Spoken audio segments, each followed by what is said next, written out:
আমার বস ধর্ম মানেন না। আপনার বস জানতেন না, আপনি জানতেন না, আমিও জানতাম না, কিন্তু আমি বিশ্বাস করতাম। তিনি বলেছেন যদি এই প্রশ্নের উত্তর পান তবে হয়তো ইসলাম গ্রহণ করবেন। আমি আপনাকে ব্যাখ্যা করছি। কারণ এখন এআই খুব বিপজ্জনক হয়ে গেছে।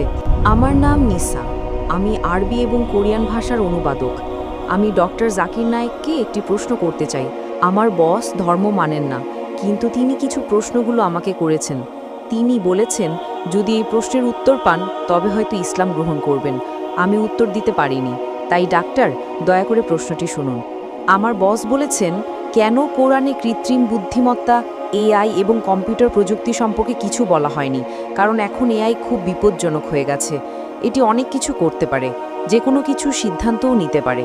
আমার বস এ ব্যাপারে খুব কৌতূহলী। ধন্যবাদ।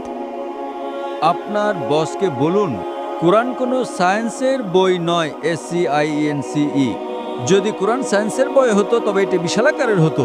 এই যে ভবনটি দেখছেন এর ভেতরে যত বই রাখা সম্ভব সব বই মিলেও এর সমান হতো না। যদি কোরআন বিজ্ঞানের বই হতো আর এতে সব বৈজ্ঞানিক তথ্য উল্লেখ করা থাকতো তাহলে কোরআন এতটা বিশাল হয়ে যেত যে আপনি কোনোদিনও তা পড়ে শেষ করতে পারতেন না। আপনি কি বুঝতে পারছেন? হ্যাঁ ডক্টর। কোরআন কোনো সায়েন্সের বই নয়। সায়েন্স, আপনি যদি জিজ্ঞাসা করেন কোরআনে কি লেখা আছে 2 আর 2 মিলে 4 হয়, না, কোরআন কোনো সায়েন্সের বই নয়, এটি নিদর্শনের বই, SIGNS। তাই আমাদের দেখতে হবে কোরআনে যা কিছু বলা হয়েছে তা যেন ভুল না হয়।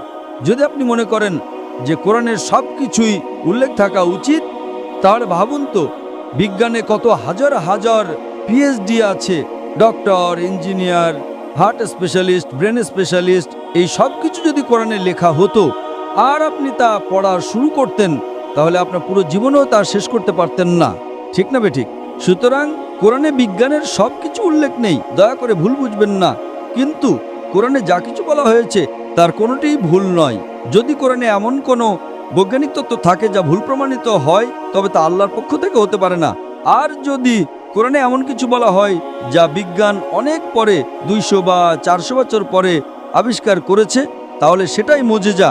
তাহলে প্রশ্ন হলো কোরআনে AI এর কথা বলা হয়নি কেন? কোরআনে এটা কেন থাকা উচিত? কোরআন কোনো বিজ্ঞানের বই নয়, কিন্তু আল্লাহ জানেন ভবিষ্যতে কি আসতে চলেছে। আমি আপনাকে ব্যাখ্যা করছি।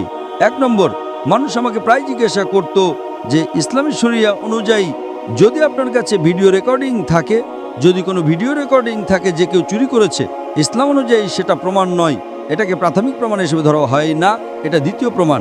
10 বছর বা 20 বছর আগে যে কোনো সাধারণ আদালতে যদি আপনি CCTV ফুটেজ দেখাতেন আর তাতে চোর ধরা পড়তো যে কেউ চুরি করছে, সেটাই যথেষ্ট ছিল।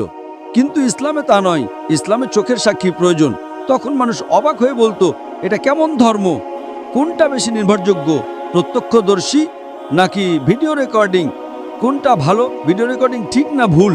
আপনার বসকে জিজ্ঞাসা করুন। সুতরাং 20 বছর আগে যদি আপনার কাছে ভিডিও রেকর্ডিং থাকতো তবে তা ইসলামের চেয়ে সুবিধাজনক না। প্রত্যক্ষদর্শী হলো প্রাথমিক প্রমাণ, ভিডিও রেকর্ডিং গ্রহণযোগ্য ছিল না। আজ যখন কৃত্রিম বুদ্ধিমত্তা এসেছে আপনি সহজেই আপনার ডাকাতের একটা ভিডিও তৈরি করতে পারেন, ঠিক না ভুল? ঠিক। সুতরাং এখন মানুষ জেগে উঠেছে। আজ এটি প্রাথমিক প্রমাণ নয়, তাই ইসলাম অনেক উন্নত। আল্লাহ জানতেন AI আসতে চলেছে। আপনি কি বুঝতে পারছেন? হ্যাঁ। আপনার বস জানতেন না, আপনি জানতেন না, আমিও জানতাম না, কিন্তু আমি বিশ্বাস করতাম। আমি বলেছিলাম না ইসলাম সঠিক, হয়তো আগামীকাল কিছু ঘটবে। আমি AI সম্পর্কে জানতাম না, কিন্তু 15 বছর আগে আমার উত্তর ছিল শরিয়া সঠিক। আমরা জানি না আগামীকাল এমন কিছু ঘটবে যে ভিডিও রেকর্ডিং যথেষ্ট প্রমাণ হবে না। এটাই ছিল আমার উত্তর, এবং আজ আমার উত্তর সঠিক। আপনি কি বুঝতে পারছেন? সুতরাং আল্লাহ AI সম্পর্কে জানেন, তাই ভিডিও রেকর্ডিং প্রাথমিক প্রমাণ নয়। আপনি কি বুঝতে পারছেন? হ্যাঁ। কিন্তু প্রত্যক্ষদর্শী হলো প্রাথমিক প্রমাণ। সুতরাং আল্লাহ AI সম্পর্কে জানেন। যদি তিনি সবকিছু লিখতে শুরু করেন, আপনি ছোট কোরআনই পড়েননি, আপনি চিকিৎসা, ভ্রণতত্ত্ব, সবকিছু সম্পর্কে কি পড়বেন? না, এটি একটি টেলিগ্রাফিক মেসেজ। সুতরাং এটি ঈশ্বরের পক্ষ থেকে নয়, তা প্রমাণ করার জন্য আপনাকে ভুল খুঁজে বের করতে হবে। কিন্তু এটি ঈশ্বরের পক্ষ থেকে, তা প্রমাণ করার জন্য আপনাকে এমন জিনিসের কথা বলতে হবে যা মানুষ জানতো না। আপনি কি বুঝতে পারছেন? একেই বলে অলৌকিকতা, কিন্তু এখানে সবকিছু উল্লেখ করা হয়নি।